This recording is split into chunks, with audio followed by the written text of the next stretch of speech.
Isa na namang panibagong tip-off update. Ja Morant gustong salampakan si Bobby Portis. Triple-double pa ang tinala ni Ja Morant sa laro na ito. Memphis Grizzlies sumabay pa sa wave ng audience. Lahat ng yan ating tunghayan. Pero kung bago ka pa lang dito sa ating channel, huwag kakalimutang mag-like, comment, share, and subscribe. Pinutin mo na rin yung notification bell button para mawala kang mamiss sa mga bagong upload natin. First quarter, Ja Morant napakainit agad, 9 points agad ang tinala, sama mo pa yung 6 na rebound at 3 assist. Sa kabila naman, dahil maganda ang depensa ng Grizzlies dito sa box, Giannis 4 na puntos lang, Middleton 0 pa.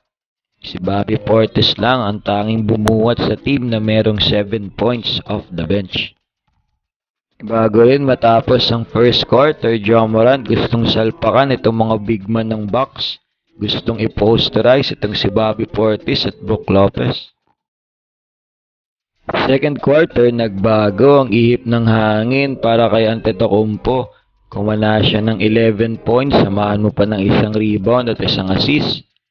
Pero dahil wala siyang katulong dito sa pagbuhat sa box, natambakan pa rin sila sa quarter na ito, 37-23.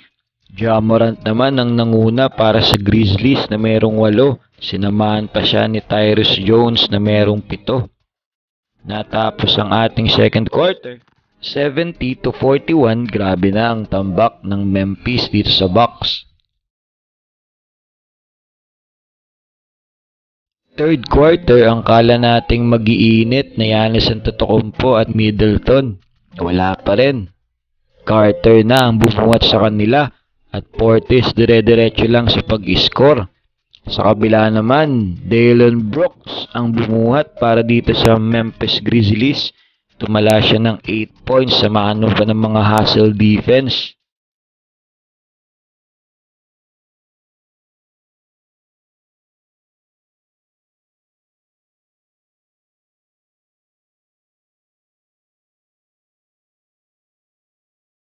Rookie ang pangalan na umangat sa quarter na ito, Aldama from Spain, meron 13 points, 3 rebounds. Samahan mo pa ng magandang shooting sa field, 2 3-pointer ang kinamada ni Aldama para matambakan palalo ang Bucks, 117-71.